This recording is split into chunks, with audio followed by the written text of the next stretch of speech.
Well, good evening. It's a Thursday night. That means it's Orange and Blue Bloods night.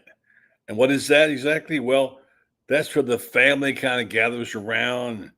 We talk straight to each other and we can lean over and talk a little, have a little orange and blue hue to our conversations. And we deal with inner house stuff. Our guys are here tonight. The whole team will be here. We got a special guest for just a clip of a special guest you're going to see more of next week. You're going to love this guest. And Ben Troupe will be along shortly. Now that he's got married, he must have honeydew meetings and things to do because he can't come on till after 10 after. So, hey, it happens, right? We all know about those. Franz is playing hurt still. He's had some hand surgery, but he's back and he'll be here tonight. And then the reliable Loren Meadows, who did a terrific job of hosting the show for Shane Matthews on Monday, will join our program as usual tonight and talk ball. I had someone tell me today, I love when Loren talks ball. He gets down to the X's and O's. Some of you like that, and he's good at that. So we'll have him do that tonight. The main thing is, this is your show, the night when we take all the reasonable questions we can and let the guys address them, because we want you to participate in this. Orange and Blue Bloods Thursday, okay? Get that? So we'll take what we've been thinking about, talking about, and what we think. What are we talking about here? We talking about a 4-8 team or an 8-4 team? What's your head? Hey, we're 8 days away. It's time to start thinking and getting serious, right? So as you join the program, I see you're loading up tonight. We appreciate that. We'll just tell you the Buddy Martin Show is about to be on the air. Tell your friends and neighbors to come and join us. Let's talk some Gators tonight, all right? Buddy Martin, call him up and tell him what you're thinking, but be kind because he's doing the best he can. Better, stronger, faster. Mama says that alligators are ornery because they got all them teeth but no toothbrush. Hey, what if the voice calls while you're gone? Take a message. Bye. You ready, champ? I'm ready for this my whole life. I'm incapable of small talk. But that's why you love me, right? Kind of intimidating to be in the presence of so many great athletes.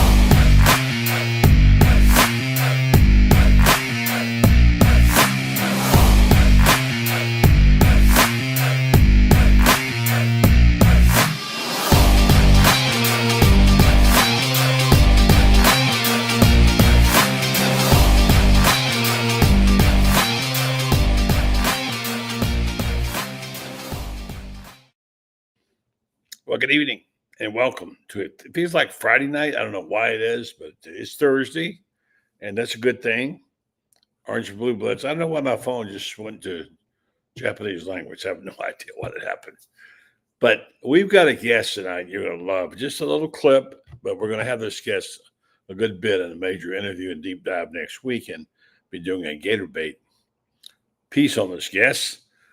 When you think about all the famous people who came from the Florida program, not athletes. What person would you say coming out of Florida in the last 15 years has become one of the most famous? Someone you hear and see a lot. All right. We'll address that. We'll get your comments on that. And as I said in my lead-in, it's time to get amongst ourselves and talk about family things like, what is this team anyway?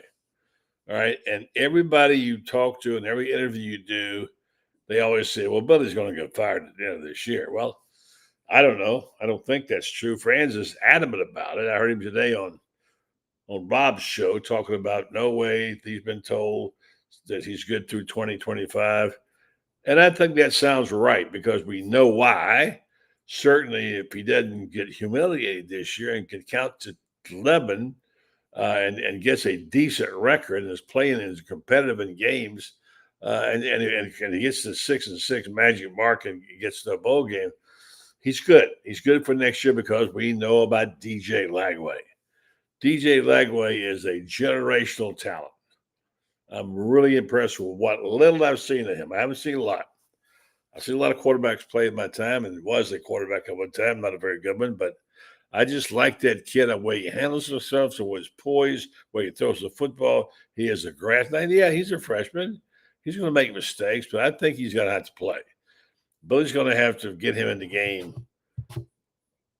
Maybe not every game, but at least half the games and get him some exposure to this. So I think it's going to be an exciting time. So on the program tonight is the usual guys. Uncle Ben Troupe, freshly married, will be joining us, he says, about 10 after. Then we've got Franz Beard, who's heating up the hand. He will be along shortly. And Loren Meadows, Coach Loren Meadows, the man, will be here to join us. So here's some news. Florida's highly anticipated season opening game against Miami is officially sold out. Good. That's a good thing. That's a good thing. It's going to be a, SEC game day is going to be here. We're going to see Fine Mom and all that gang. It's going to have a big game. It has a big game feel. I'm not sure it's everything in a bag of chips people are talking about this game. I'm not buying it to being a major or the greatest all-time opening game in Florida football history. It's good. It's big. It's really big because of what it could do to the guy who loses. That's really, it's a lot at stake there, and I grant you that. So we'll talk about that some more. It's something that is obviously going to impact things a great deal. A couple other news items. Jack Collinsworth, that name sound familiar? Chris Collinsworth's son has been fired and replaced as the voice of Notre Dame football by Dan Hicks. Dan Hicks is a good announcer. I've not seen a lot of Jack Collinsworth. I've seen him a couple of times. I don't know what you think. I know I thought a lot of Chris, think a lot of Chris, but I don't know much about him. So what's your thoughts about that? And we'll get into, why am I doing this? I didn't have anything to eat that would cause me to have that heartburn. What is the deal with the tiebreakers? Do you understand it? Do you understand what this is and how it works? Now, it's one thing that don't have divisions, but there are other layers of things, and the SEC released that. So let's go through a few of the messages here as we wait for Ben to tell you about my fine sponsors. Tonight in particular, I want to be sure and reach out to the folks at TitanMRI.com. They've been with us now for a while. They're great sponsors, and I'll tell you more about them in a minute. But if you need an MRI, you need to know about this. And, of course, Meldon Law, they always support this program and have for many years. And Redstar Medical Research, my good friends over there who've been on my team for 7-8 years. So we're very grateful for all of that. Thank you, sponsors. All right, so it's a good evening, Michael Burton. Nat Blaylock, could you believe this guy is here? Nat Blaylock is an original member. He's a GNK guy. What is GNK, Nat? Tell him. GNK has started this whole thing. It's I think 2017. I lose track of time. Before Mullen was hired, and started this whole deal. Dan Bond, loyal Dan Bond. Thank you, Dan, for checking in. And Dan's writing some good pieces. Good old Perry Mason. Let's go Gators. And Ucka here. David Arnoff. Oh my gosh. Stirring up trouble. And David is my friend. He's a physician, and he's a terrific guy. And we love hearing from David. He tries to stir it up a little bit. That's okay. Here's the guy who stirs it up. Van Der. But he kind of stirs it up in a good way. I don't like to have everybody think the same thing. He says he promises not to be Mr. Negative. You're good, man. You're good. You're good. And we don't necessarily have to get along on everything or agree on everything, right? Get along, yes. Nat wants what's called the mayor of Alachua. He says it's time. Bring it on. This is what he says. Next Saturday, Can't get here soon enough. I think we all feel that way now. It's a good time. It's a good thing that we feel that way. Regarding are they a 4-8 for a team? This guy says, here's his projection: 8 to 10 wins. That's kind of a broad base. I get what you're saying, but be a little more finite than that. I could say 6 to 10 wins, but give me the number, okay? If you're going to start picking the game, I would say that's a good guess, Michael Burton. I'm not going to give it away. Becky Carlisle. Becky Carlisle, for so many years, back in the G&K days, she would be the first person on, we call her the pole sitter. The pole sitter. She would be on, and every night she'd be there. Good to see you back, Becky. Get in quicker and go back to that pole position. Now Arnold wants to defend the coach, and that would be Billy Napier. I'm with you on that. He had to really do something bad to be fired. You're right. He says, let's support this coach. Yeah, well, he's got to have to do the job. I agree with you that. Perry Mason takes some guesses of who I'm going to have on that who's famous, who the most famous people who've been.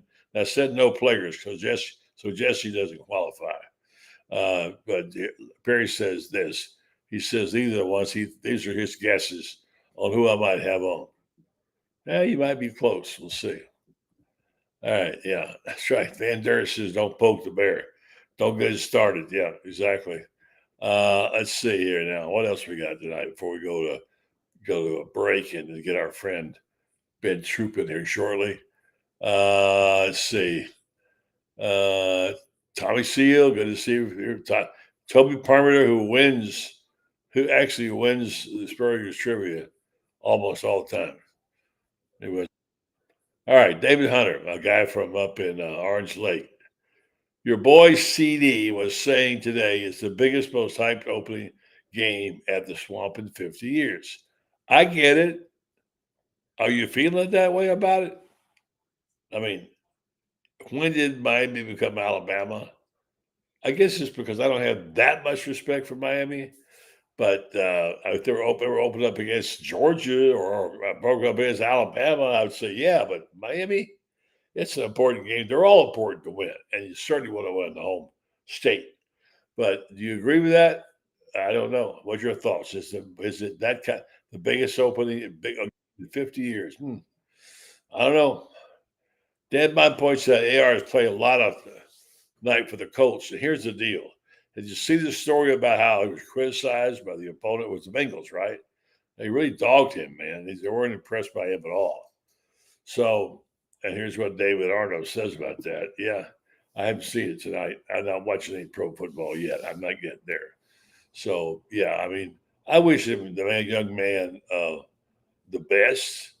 I thought he had great upside. I was a little disappointed how he threw the Gators out of the bus. That happened. It's just a little bit unfortunate that happened. And then what else we got here? Alex Perez, Wally Gator, good to see you guys. This is the biggest home opener, season starter, whatever you want to call it, since Okie State in 1990 with the birth of the Funny Gun. Okay.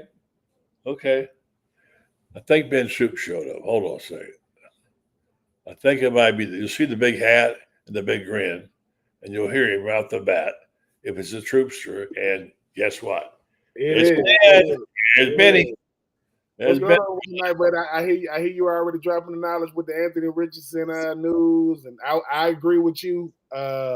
What he said about the Gators when they did the profile on him, I saw the special they did. I don't like to use the word little. I saw the special they did on him, and I do agree with you. What he said about Florida in the paper or whatever he was saying, while he's more than welcome to say what he feels, but you know how I feel when people say, look, people can say whatever they want to say about Anthony Richardson time at the University of Florida, but to me, with his build, 6'4", 245 pounds, running the 4.4, buddy, just like I know, if he does that at Florida State, if he does that at Miami, he don't go fourth overall. He could have did exact same things. I don't think he goes fourth overall. And for everybody who are saying he's inconsistent in the preseason, what did you expect? He's been away from football a long time, and what people fail to realize when it comes to practice is this. I go up against the same defensive guys every day. I can't get hit in practice. He's gonna make some throws. I mean, he got a big arm, but buddy, you know, just like I know, I could be the best student in Florida coming out of journalism school, right? I could have the best grades. I come over to Gator Bait and I write for Buddy Martin, and I could think, oh man, I'm not that good. You say, no, it's not that you're not that good. You just can be better. So with Anthony Richardson, what people need to understand is the NFL is unforgiving. 6'4", 245 pounds in the SEC, you can dominate. 6'4", 243 pounds in the NFL is normal. So I listen. And you know, I want him to succeed, buddy, just like you do. But here's the thing: wanting him to succeed because he wore orange and blue does not mean he's gonna succeed. It don't just happen like that for anybody. Wishing that young man nothing but the best. If nothing else, I want him to stay healthy for all 17 weeks, and then we'll see what happens. But these unrealistic expectations, talking about they're gonna win the AFC South, and he's gonna have. Come on, people. I mean, sometimes if you was watching Hard Knocks with the Chicago Bears, Nick Saban came in and spoke to the head coach of Chicago, and it's what he said. He said, Caleb Williams is the number 1 overall pick. Give the young man a chance. It's so much. Don't let the expectations outside of the building affect in the building, because I did not know, buddy, that in the history of the Chicago Bears, they've never had a 4,000-yard passer. Never. And that's with Rex Grossman. They've never had. Not saying that that's the barometer, right? But well, I mean, you couldn't have had it until they started playing 14, 16 games. But yeah. They I go back to Bill Wade from Vanderbilt, who was a quarterback there, and they traditionally have not had good quarterbacks. They just have, Bobby Douglas, who could hit a bull in the butt with a bass fiddle, and on and on. Now, I didn't know that either, but it doesn't. Ben, you know this. Teams have a personality, and they have it always. It never changes. These guys are not a passing team. No, for whatever reason. I don't know why. It's just the nature. I mean, when you think of Chicago, when I think of Chicago, I think of the '85 Bears. I think of the '85 Bears defense, and I think of Walter Payton. That's like Mike Ditka. I think of that. And buddy, sometimes too, and you know this, buddy. Sometimes trying to create a new identity is your problem. What's wrong with the identity that you had? What's wrong with what we've done? Because people think, oh, we got to switch up who we are. Mm-hmm. Okay, well, if it took you, if your whole legacy have been hard-nosed defense, big-time running game, sluggish, because as you can see, buddy, they're no longer in the frozen. I mean, they're no longer, in their old stadium now. They got a new stadium. They're in a dome now. It looks real nice too. Yeah. And sometimes, buddy. And you had there before us. Well, I mean, sometimes the environment you play in, helps create the player. Like when you get to talking about when I first got to Florida and that heat and that humidity, I used to be like, dude, like we gonna play in this, and they said we gonna practice in this. They say, but when we get to the games on Saturday, this gonna be our advantage because we've gotten used to this humidity. We've gotten used to this rigor. And just like the show whether teams run the football. Why? Hey, I football. Yeah, buddy. But sometimes, buddy, it's like people spend so much time trying to do two things they shouldn't. One, be something they not, and make their weaknesses strengths. Your weaknesses may never be a strength. You might just be weak there forever. And if my identity is one thing and it's working, I can adjust some things, but to just get away from that would be like that. What makes Steve Spurrier so innovative is what he did in the 90s, early 2000s. It's what everybody does now. Yeah. When he did it and everybody said, "You crazy. You're not gonna be able to do that in the SEC, the fun and gun." Yeah. Are you now, buddy? When's the last time you seen a center in high school or college get under center? I mean, a quarterback get Doesn't under happen very much. The new snap is clap your hands. That's how you snap the ball. So, hey, I'm wishing every last quarterback, whether you play for Florida or not, played in Florida or not, I wish y'all nothing but the best with the start of the college football season. Just 3 days away. Looking forward to it. And I think the thing about the National Football League that people need to know is this: that's where the best players in the world are.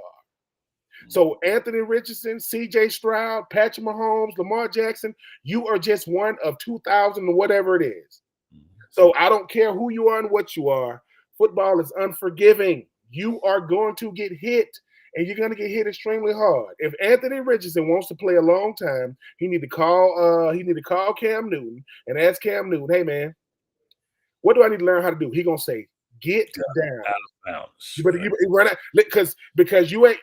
You listen. You only get hit once a week. Man.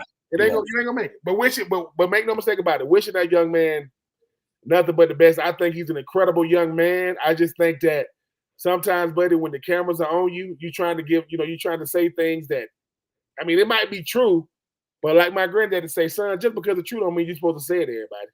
It's true, and keep it to yourself. Certain things you keep to yourself. And like I said, the greatest thing ever happened to Anthony Richardson was growing up in Gainesville and going to college there. That's the two greatest things. And his mom and brother, obviously. I mean, I appreciate it. And I understand if you didn't like Mullen. Okay, whatever, that's fine. You're the right choice, but you don't need to say I was going to leave anyway. That was a nasty. That's a bit much. That's a bit much. I'm going to give you a little treat here because this person came on the show and will be on the show again. This is a clip from the show.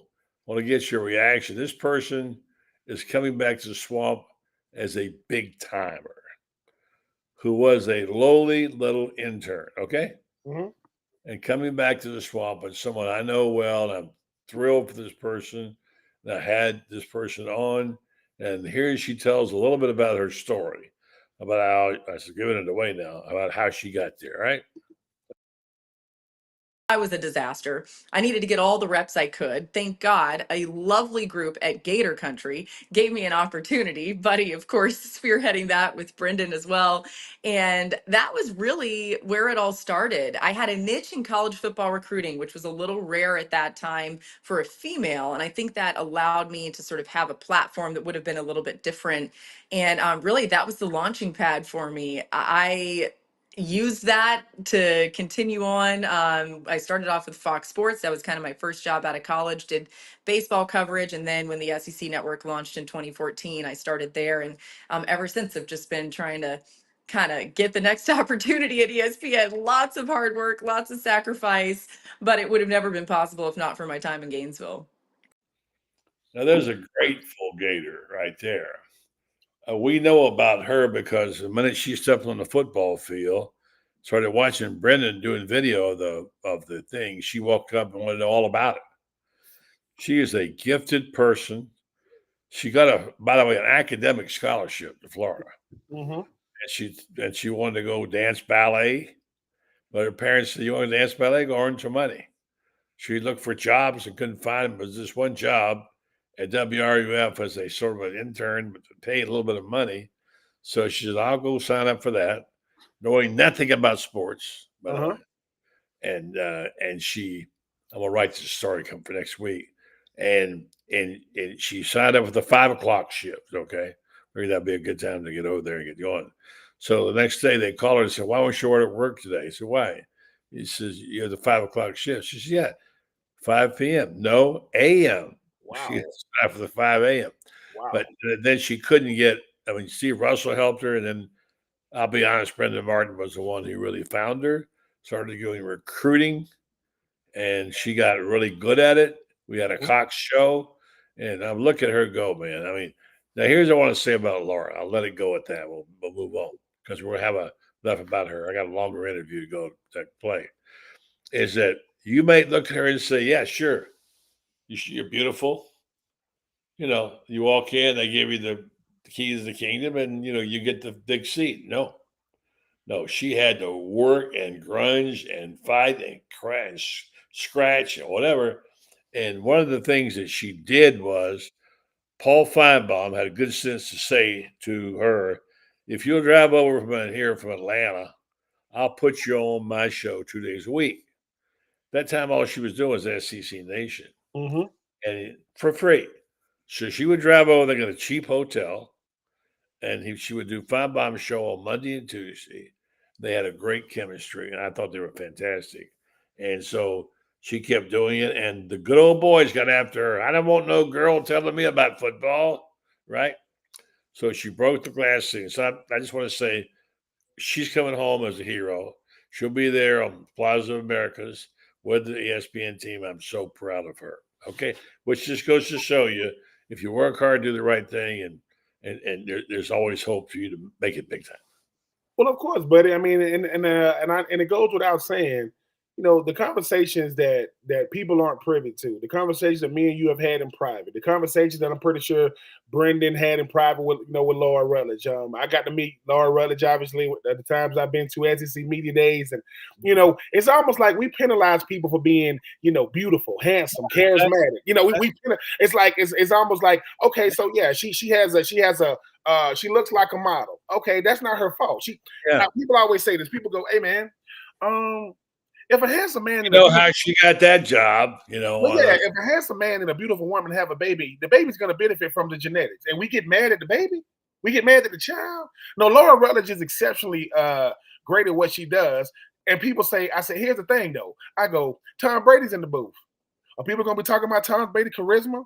How handsome he is, or they're going to talk about his pedigree? Guess what? Laura Rutledge right now and her career is better than Tom Brady. Tom Brady has a better athletic career. He's a rookie in the booth. So I'll never understand. But when when Laura was on a radio row, number one, she doesn't have a lot of time, buddy.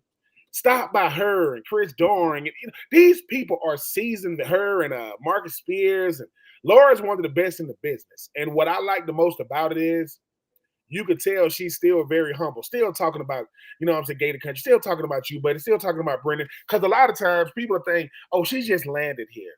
She went to Florida. Of course, after you make it big, that's what you were supposed to do. Right. Everybody knows it's not true. Right. And I guarantee you, she won't say this. I'll say it for her.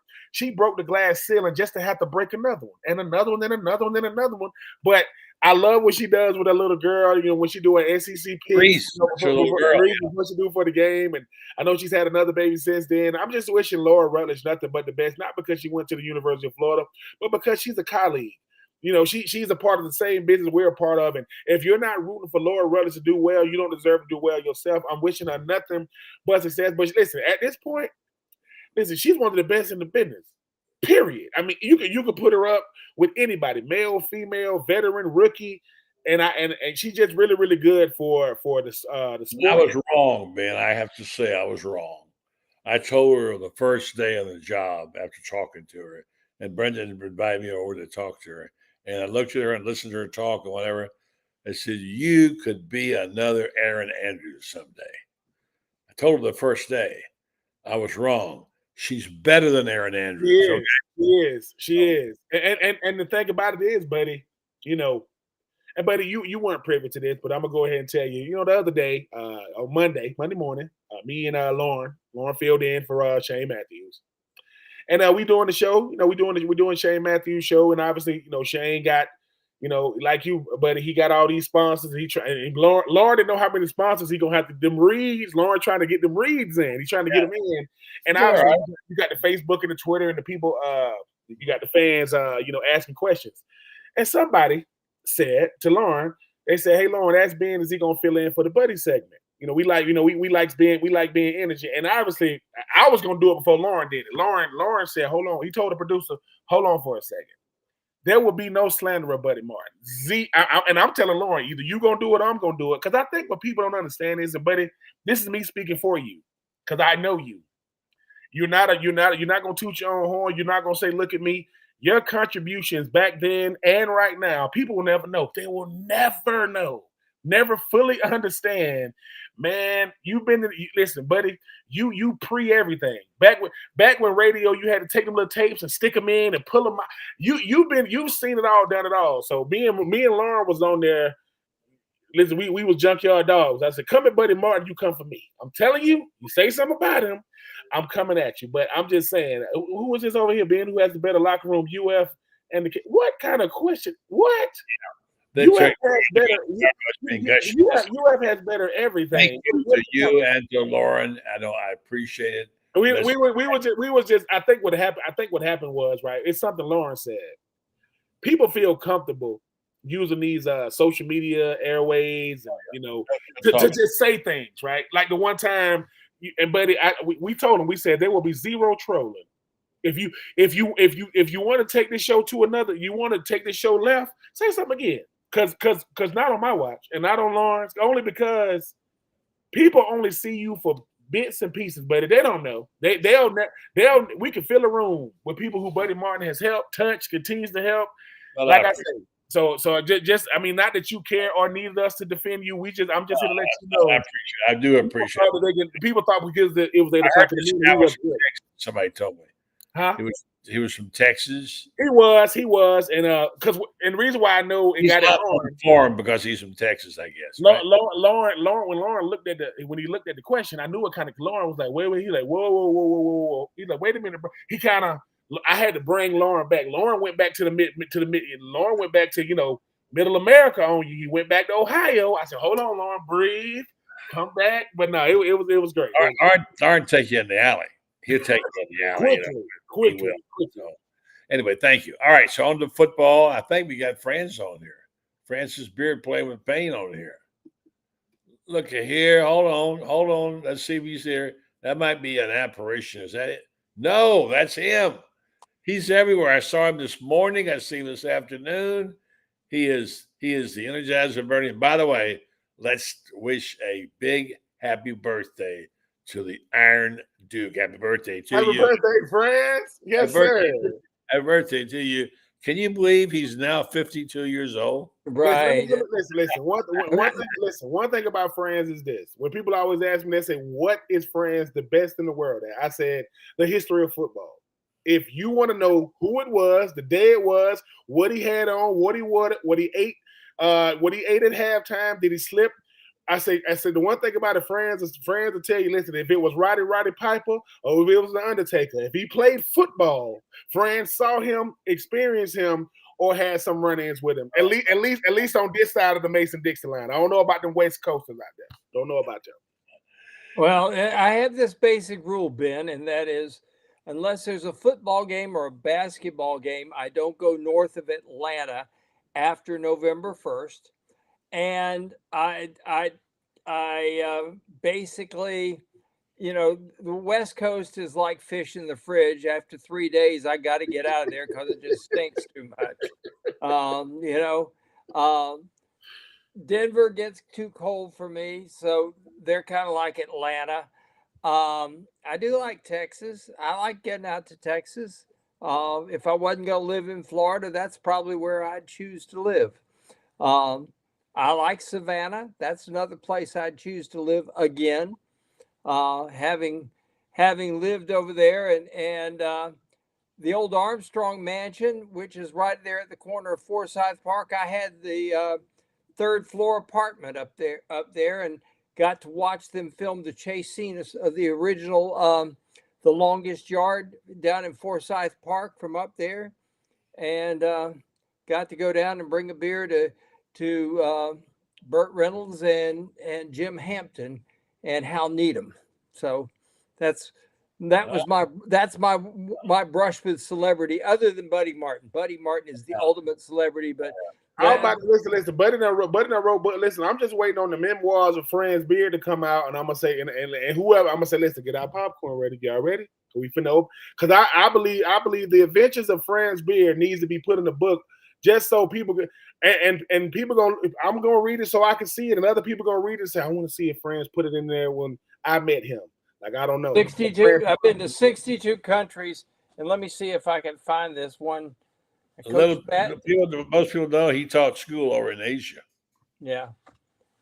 See this picture right there?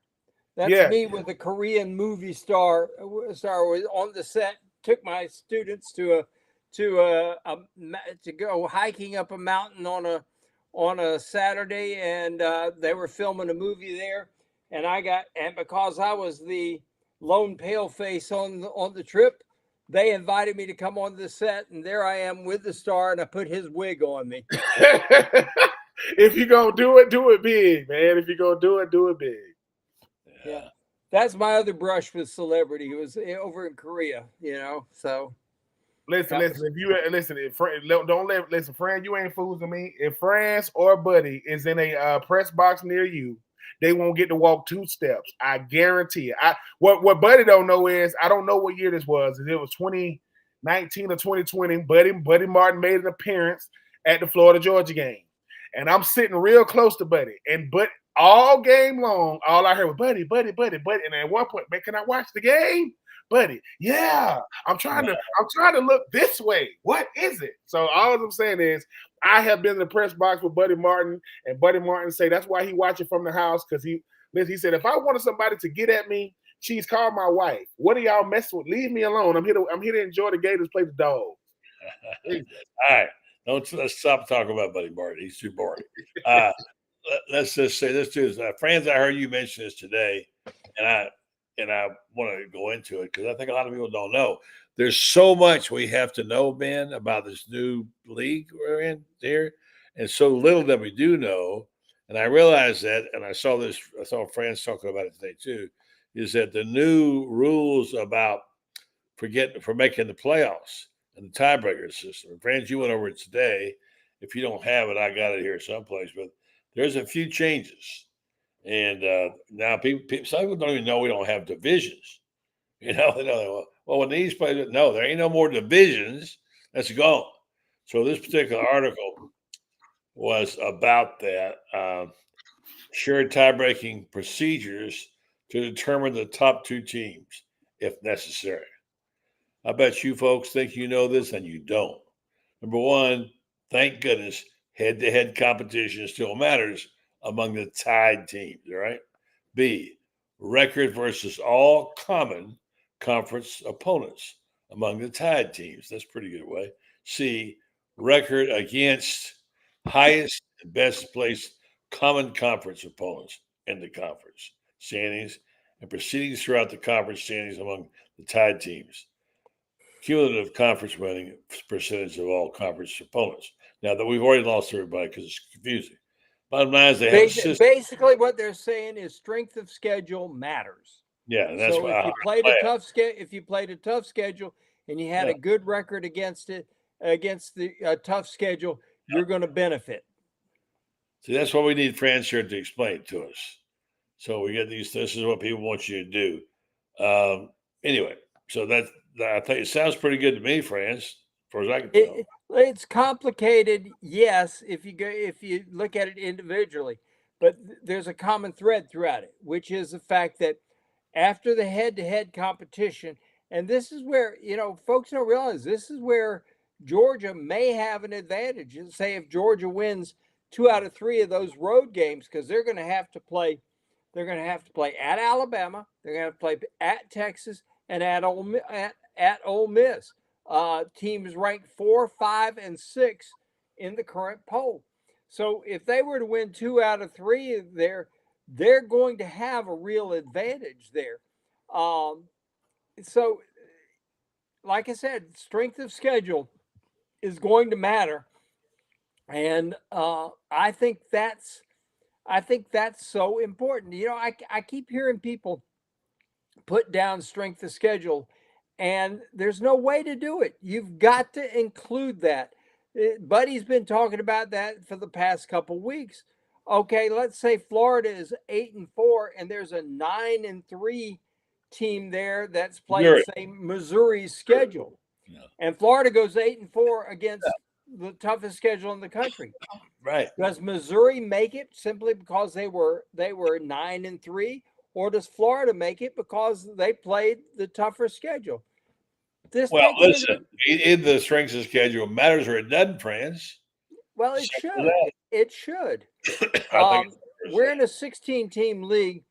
The one thing that has to change, and the one thing that this tiebreaker points out that has to change, we got to go to a 9-game conference schedule, because 8 games.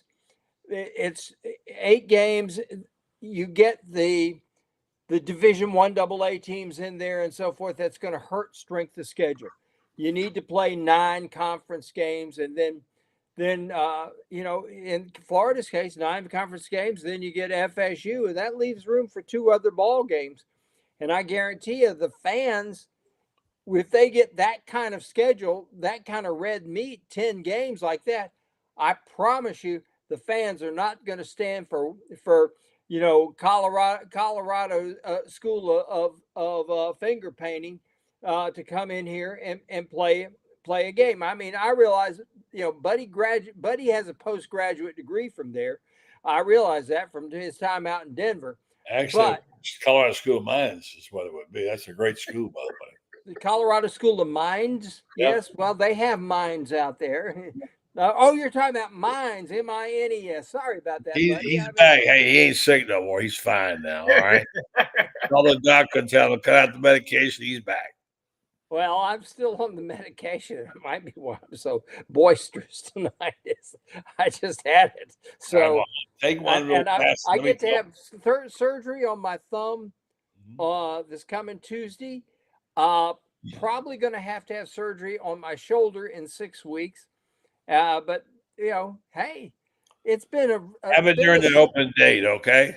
It's been, but you notice I haven't been on injured reserve yet. I'm about to say, Franz. I mean, I got to give it to you that listen, that we used to back when I was on ESPN radio, we used to, you got these guests that don't pick up the phone. Kevin Thomas used to call the pup list, the physically unable to pick up list. That stuff used to be so funny, and because I said, is it hard to pick up the phone? And then some of these people we actually knew, right? So some of these people live close enough to where you might see them out and about. So I'll see one of them and I'll call them. I'm standing around the corner and I'll go, hello, guys. I say, your phone work? Yeah. Why is it your phone wasn't working at 4:45 today? Oh man, I said, well, listen, just say you can't come on the show. Like that's all you got to do. But somebody just said something about this strength of schedule. Finally. Yeah, thank you.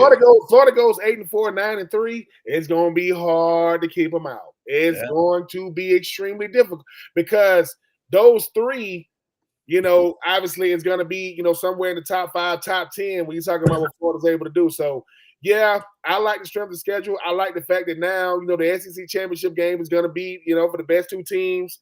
Doesn't mean that you won't be the 3rd or 4th team, get a chance to get in. And shout out to the homie Loren. Loren, I already told Buddy we was on Shane's show and we were checking people on Monday morning. So again, as you go get, I already let Buddy know we had to regulate on Monday morning. Letting people know what it is. Oh yeah, well give somebody a tune-up. That's right. Give them a tune-up. Yeah. Had to tighten them up a little bit, but no. Hey, here's my favorite phrase. I went back and watched it. We don't play that. I will play that. Lord, I had to let him know. Listen, the thing was, I couldn't see the question. So Loren trying to get the questions, he's trying to do the reads, and all of a sudden, I saw Loren. Did a great job. No, Loren. Listen, at a certain point, Loren went back to Ohio. He go, oh wait, let me see this. Okay. He told the producer, hey, when we come out the break, I'm going straight to it now. All right, coming out the break. Welcome back. There will be 0 Buddy Martin slander. I don't care where you find me at. I don't care if I'm on the air or in Publix. We don't play that over here, man. We don't play that. So, Loren, good to see you, buddy. And good to see you guys. I say congratulations. You host, for those that didn't hear, some of you did. He hosted the Shane better watch out for his job. That's all I got to say. No. He Franz, he stepped right up and just stepped in that seat and like he been doing his whole life, and he got down to the 3-point stance and said, "Let's go." You did a great job, man. Yeah. All right, so we're just talking about whatever comes to mind tonight, and mostly nonsense. It's time, though. We're going to the pay window tomorrow. Put a stroke down and say, "This is what it's going to be." You can talk about all you want to, but now when it comes to putting the money down and putting the ball down, you got to be on it. Yeah. And, guesswork. But I don't know where I stand, but I'll go ahead and go first. I'm stuck in at 6.5 wins. I'm stuck there. I think they'll win 6. And maybe 7. But I'm right in that middle right there. And I don't know why, except that I think, as we've said, Franz has said many times, don't worry about the offense, Shane. The offense is fine.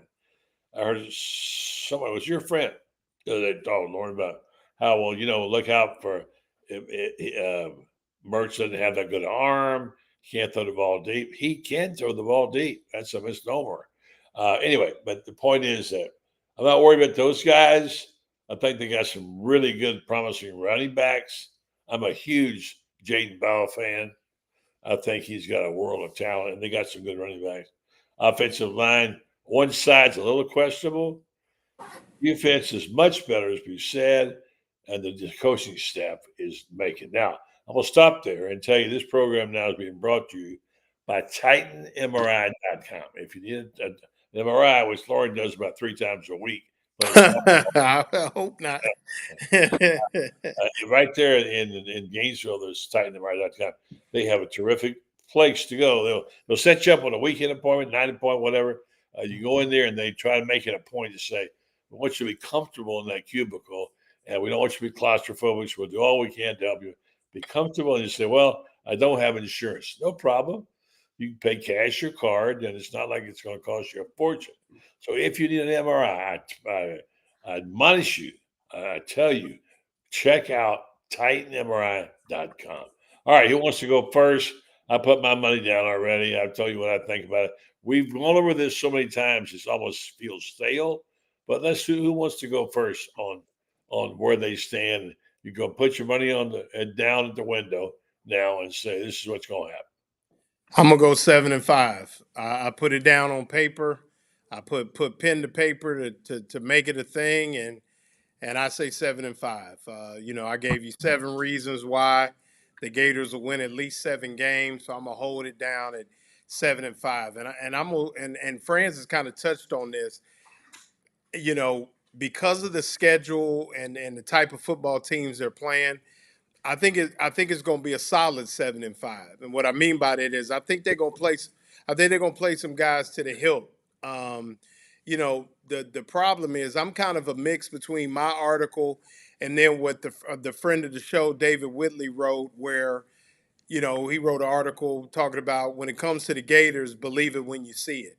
And I think it's going to be one of those seasons where, minus the Samford game, it's going to be like, okay, every week we're going to go into it like, okay, the defense is improved. They're better on special teams. We know what they got on offense, and it's going to be that every single week. And I think it's going to go on for those 12 games. And I think they're going to be in ball games just like they've been the past 2 seasons. But now I think it's either going to come down to, maybe the team is just a little bit better, or it's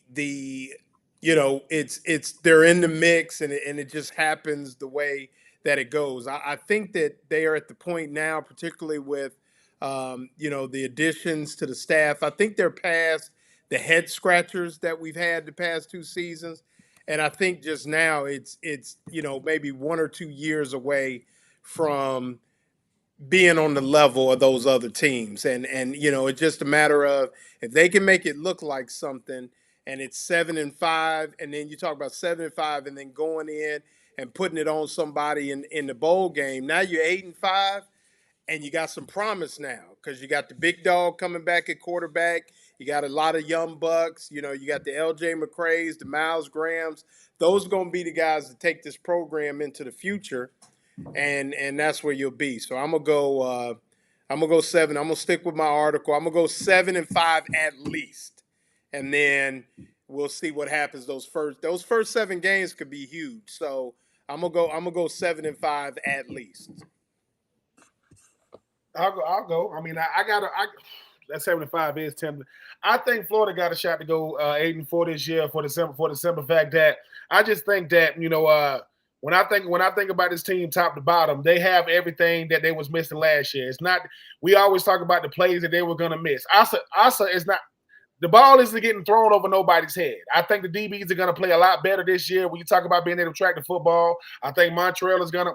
I hope he's back for Miami. He definitely will be back by Samford. If he's not back Miami, I think the running game is going to be solid. I think the thing about this Florida team is what you just said, Loren. Them first 6 weeks going to decide. And I think they're going to be ready. They're going to be building momentum because, once again, regardless of what Florida has, when the expectations are very, very minimal outside of Gainesville, when you got a quarterback that went 20 touchdowns, 3 picks, the Heisman front runner in Carson Beck was 29 and 6. He had 29 touchdowns, 6 picks.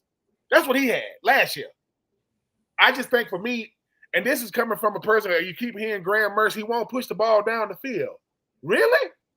That type of production? So I think this year, balanced running game to open up for the passing game, a defense that's going to be much improved.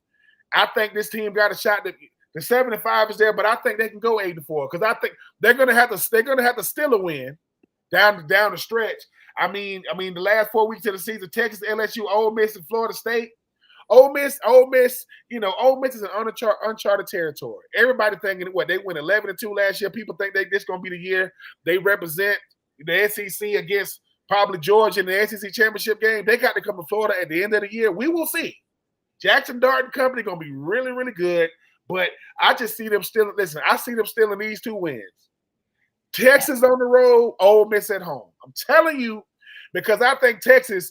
Listen, they're going to get up. They're going to get up for Georgia. They're going to think they're good enough to beat Florida. We will see. We will see. And I just think, we're going to be counting healthy bodies by the time Ole Miss come to town in November. But I like the last time Ole Miss came to Florida, even though it's a long time ago, Florida had on all orange.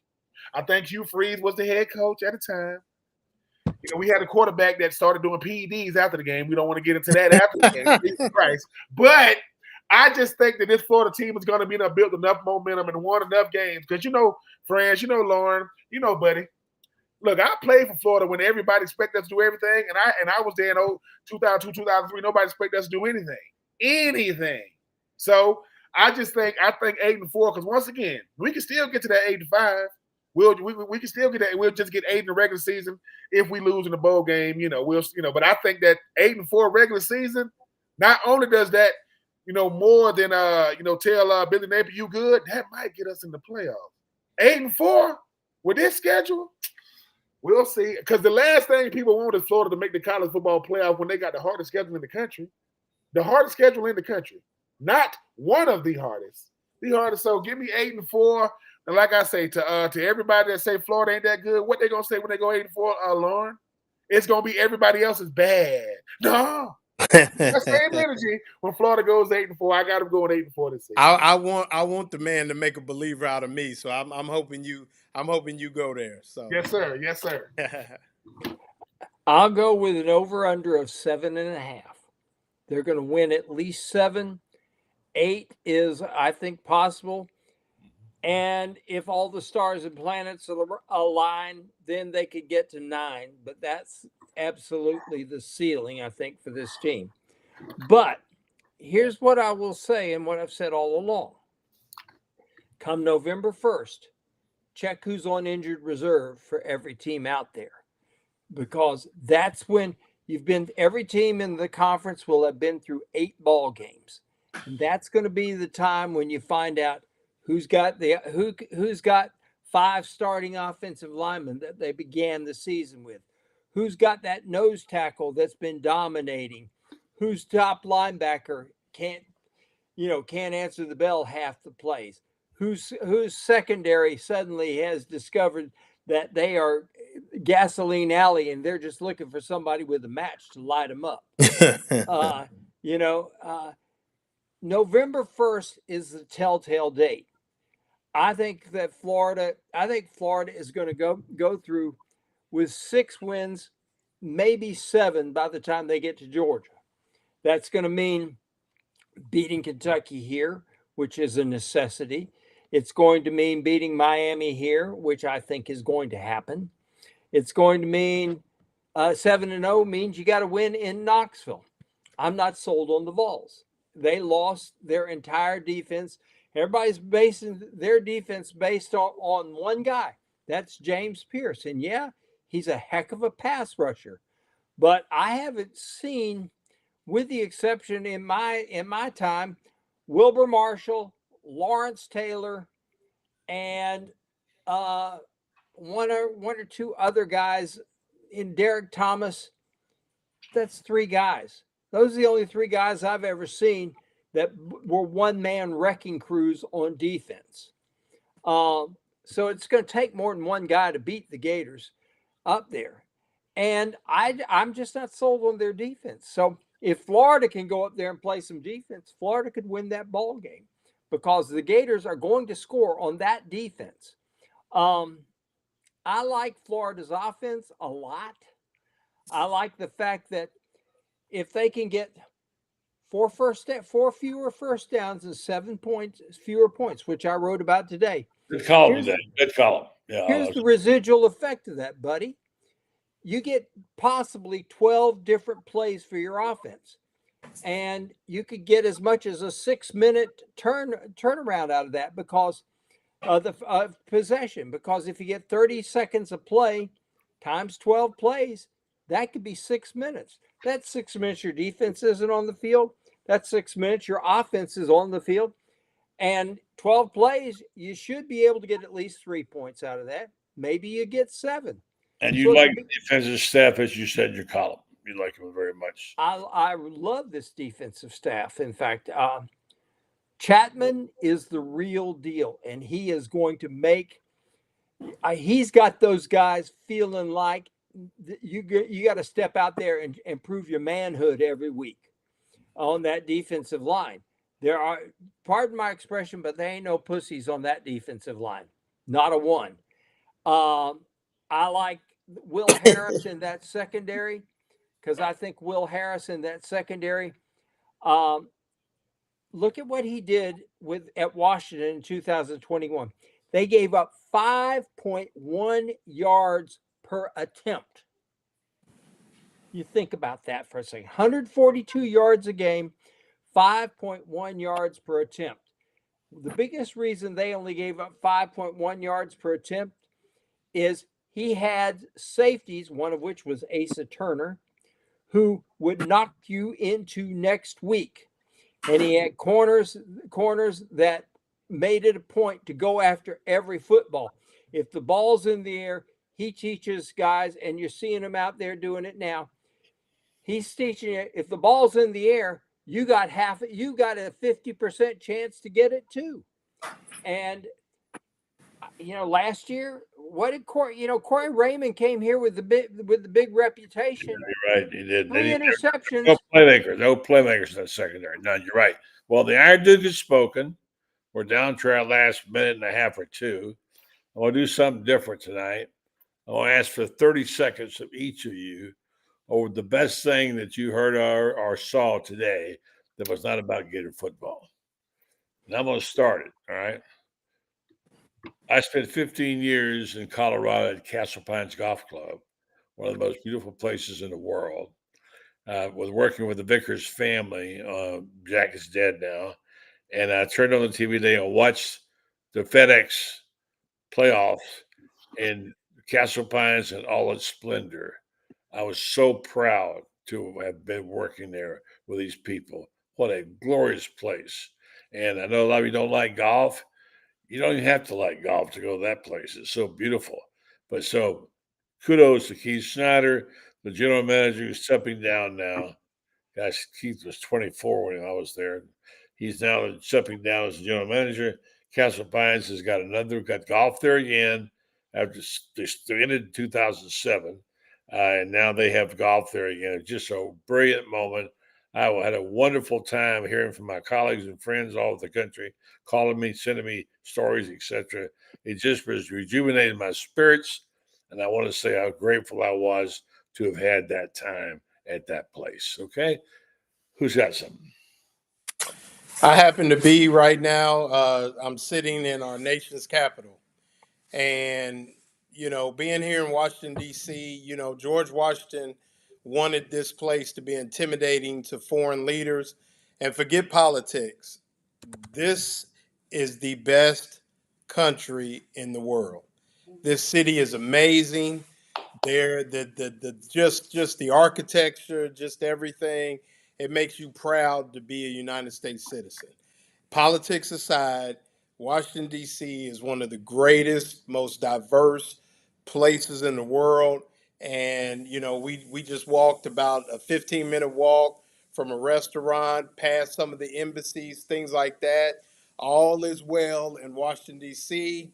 Nobody bothering us. Everybody's out having a good time because this is the freest, best country in the world. So, cast your feelings aside. Just be proud to be part of this country. We have the world's greatest game starting up this weekend, a game of kings.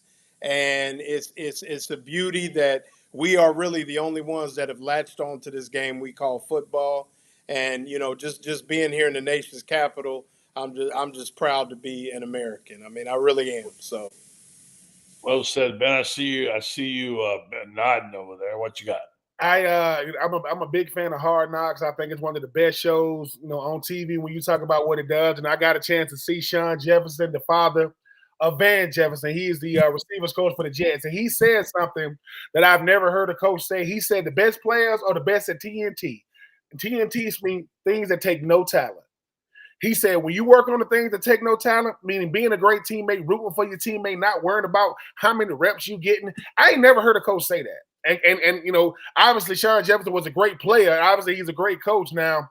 It's one of those things that, when I hear him talk, he ain't talking to the starters. He's talking to the backups that's waiting on their time. But he said, look, if you ain't helping your teammates get better, he said, if the conversation you have in public ain't what you say about your team in private, we don't need you.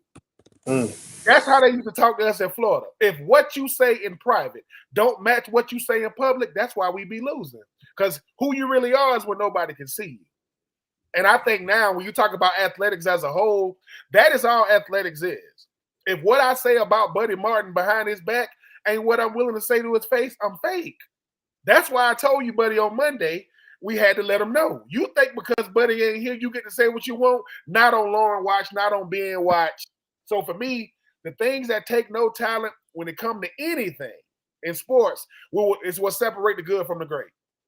And when I was in the NFL, the only reason why I stayed after every game and signed every autograph because Brett Favre did it. Now, I'm not signing as many as he's signing.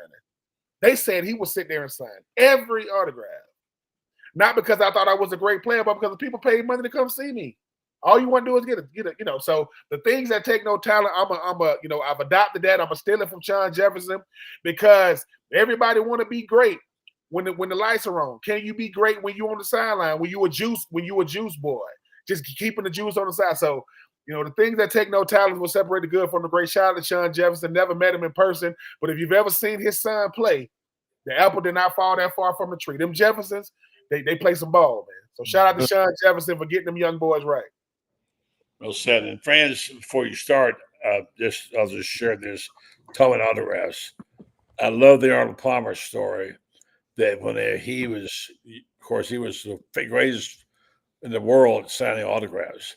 And Curtis Strange was a young guy, and he saw Curtis one day blow off a bunch of kids and sign his autograph like that and go. And he wrote him a letter and told him, when somebody asks you for your autograph, you owe them a good signature.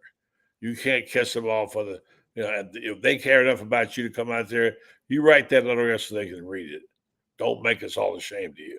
I mean, he dressed him down, and Curtis Strange never forgot that. So I know you golf. You remember Palmer. Talk about what you want to. It just came to my mind. Great story there, and some of our current pros need to heed that. I will say that it's embarrassing that some of them do, and some of our greatest recent pros could have learned it too. And people want to know why Phil Mickelson is so popular. Phil will sit there and sign autograph after autograph after autograph. And not only will he sign the autograph, he'll ask questions while he's signing it, smile at people, and things like that. People come away thinking that Phil Mickelson genuinely cares about me. And that's a good feeling. Okay, I got just add one thing to that real quick that you said. I'm sorry to interrupt you. Mickelson is not my favorite player, but I had a personal experience to back up just what you said, because he won the International twice when I was there as media director. And part of my job was to bring him back to the press center after he won. And I walked him back the second year. There were probably 150 people standing outside for an autograph around the fence. He walked in there. Oh, Phil. He said, I tell you what, I'm going to do this interview this time. When I come back out, I'll send all your autographs. I thought, all your autographs? He did the interviews, came out and signed every single autograph of every person who asked. You got it. You got it. All right, I have a two-part, number 1 and number 1A. Number 1, Lake Mary plays for the Little League United States Championship against Texas. They beat the team from Nevada tonight. They've won 3 straight elimination games, and those kids just play with a lot of heart. And you watch them, and I have, I realize they're 11 and 12-year-olds, but by golly, they have fun doing it. And credit to their coach for letting the kids be kids and have fun. I can't stand it when I see adults coaching 12-year-old kids, and they don't let the kids have fun. What's the sense in being a kid if you can't have fun? My second part is tonight when ESPN did its college football preview show, the host, Laura Rutledge. So proud of her. I had her interview earlier on. You didn't see it. I'm about to say, buddy, you had her on early.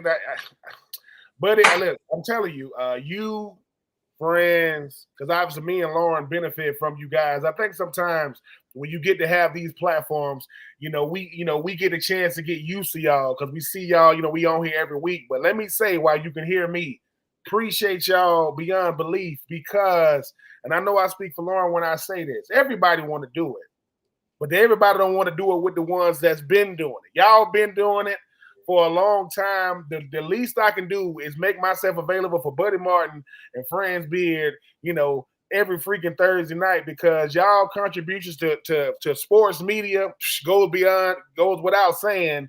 I mean, outside of you getting surgery in 6 weeks, friends, you're gonna probably be broadcasting live from Shands Hospital saying, "Hey man, I'm no not doubt." But because I have y'all here, man, I appreciate you too, Lon. I appreciate y'all because when I'm in Florida and I'm trying to figure out what the hell I'm doing, I didn't know about the big meeting room until I became a senior, and I just remember saying, "Listen, when I walk in here, just say yes, sir, no, sir." Yes, ma'am, no, ma'am. Just remember to say these things because I don't remember how I answer these questions. I just remember Zook would give me this look like, you better not say nothing crazy, which I'm not. I'm not going to say nothing crazy, but I want to tell y'all, man, I appreciate y'all because no matter what, if certain people say you got it, you got it. If Steve Spurgeon say you can play football, you can play. If Buddy Martin say you can write, you can write. If Franz Beard say, look, man, I think you're good with this analyst stuff, you can do it. And I'll say that to anybody. People say, man, how you do what you do? Because I work and rock with the best in the business. And I stand on that to the end. Lauren, you already know how I feel about you too, sir. We're going to do this thing till the wheels fall off, put it back on, keep driving. You know how we do. So I just want to say it because you guys can hear me, man. Like as much fun as I had as a football player, because of people like y'all, I don't miss it one single day. So I appreciate that. Just want to make sure I say that. I just thought about Laura's comments earlier about how she, like I said, she didn't show up and be beautiful and say, all right, you get the big chair. She got turned down. She got rejected. She was a ballet dancer who got an academic scholarship to Florida, and her parents told her, you got to get a job to pay for those ballet lessons. So she applied for a job first with WRUF. They said, we don't have much here except 5 o'clock shift. So I don't know sports. I don't even know anything about sports. He said, I'll take it. So the next day when 5 o'clock came, nobody called. And later on, they called and said, Lord, where were you? He said, well, it's not 5 o'clock. No, 5 a.m. 5 a.m. Yeah. That's how it started. And Franz, you remember her with Gator Country. And I got to tell you something. I was on the set with her the first time we had her on our television program that was on Cox. Yeah. And I remember everybody else left, and you and Brendan and I are standing around, and the three of us looked at each other and said, she's got it. Whatever it is, she's got it. Because you could tell that she did. And as we work through an entire season, this is the 2009 season, as we work through that entire season, you could see her confidence in herself growing. And the reason she had the confidence is because she put in the effort. She worked hard. I to mean, she was figure working really really this stuff out. And you know, I had a conversation about 3 weeks ago before I had my abdominal surgery with somebody who is a writer, and I said, I'm very proud of you. He said, what for? I said, because you've figured out, you've taken that to that from that link of being a solid reporter and knowing how to go out there and get facts. And you figured out what Jack Hairston told me. Your job is to get the story. The story's not always the stats. The story isn't the score most of the time. It's the people who made the score, the people who made the stats. That's your story. You know, and I love seeing these young people blossom. yeah. Nothing gives me any greater joy than to see someone think, I think they're going to be really good. And one day they blow up. You say, well, there you go. And by the way, when I saw Loren on the show Monday, I watched part of it. And I thought, man, this guy's reading spots. He's got a conversation going with Ben. He's got it together. I thought, this dude is ready to go. Loren and I talked about when I first met him, right? What did I tell you? I told you this is what's going to happen to you, Loren. And I'm not an oracle, but you were balling, man. You were great. And everybody went, wow, look at Loren Meadows. Amazing. Ben's already a star, you know. All right. Well, I got to shout out David Aronoff because without him, we had a chance meeting at Christ Hospital in Cincinnati back, and that kind of led to me meeting Buddy Martin and getting to know everybody. So David Aronoff. I got to call him the Kingmaker a little bit because he's kind of started this whole process. So and he's been rooting me on from the background, along with a lot of other people, the Nat Blaylocks and others of the world. But, you know, man, you guys are just, I mean, this is a dream come true for an Ohio guy that's been a lifelong Gator fan. So just to be able to hang out and you know, I've hung on Franz Beer's column every day for you know, since I met him basically. So, you know, just the knowledge that, I mean, you know, just bringing all this to the people and that's why we do it, man. We all love what we do, but you know, I mean, I you know, we all love these guys too, and so I mean, it's just, you know, it's all together, man. So just you know, we got some good people here, man, and you know, nobody has the guests that the Buddy Martin show has. I mean, just we got some heavy hitters out there, and like I said on Monday, we all do this together with the Shane Pot Up with Shane and a lot of the other guys that come on the show, and it's just you know, it's just awesome, man. I mean, you know, football is a great game. You take a man, you break a man's will. You got to try to break a man's will 75, 80 times, you know, but then after it, you walk across the field and you shake hands. And that's why I say it's a game of kings, man, because you conduct yourself like a savage, and then when it's done, you carry yourself like a gentleman. So, I mean, I just, you know, so with football starting up, it's the best time of the year, and we're going to get to talking for about the next 15, 16 weeks. So, got to love it. Well, so here's the final vault. Franz, how in the world did we ever get on the same set with Laura Rutledge? I was going to ask that too. I got to throw one last thing in, guys. You know. I'm listening to the broadcast, go through the broadcast of the Lake Mary Little League, and they start talking about the kids that went to Lake Mary Elementary School. Alumni. There you go. There it is. All right. Back in the day when Bobby Lundquist, who is an avowed FSU fan, who pitched for the Lake Mary Little League, ends up being pitching for the Gators and ends up being the principal at Oviedo High School. And I'm thinking to myself, well, you know, these kids are more famous than we were. It's changed a lot, I'm sure, since you were in elementary school, Franz. I've been to Lake Mary. It's nice. Miss Tillis no longer has the 5th grade class, and she had every National Geographic that had ever been published back there. And she wondered why all the 10-year-old boys sat back at the back there. And that is, we saw the world through the eyes of National Geographic. Amen. All right, you guys, we got to go because Ben's wife's calling him now saying, "Where are you?" And my wife, listen, my wife been in the bed. She said she'll look at me and say, don't listen, try to keep it down if you can tonight. She said, but don't wake me. So I was like, all right, cool. I know they're saying the same thing. She's been long since. Hey guys, it's been great. This is Orange and Blue Bloods tonight, where we kind of let it all go. Just talk about things we want to talk about. Pleasure, gentlemen. Thank you very much. It's football time in America. Let's do it. You're exactly right. Let's do it. Let's play it. Let's go. I'm ready. All right, guys. Good night. All right, folks. I want to say thank you to our fine guests and our sponsors and and you. Terrific crowd tonight. Appreciate your support, all your comments, what have you. Thank you. And a couple of you very special to us. You know you are. I just want to say something else special about Renstar Medical Research.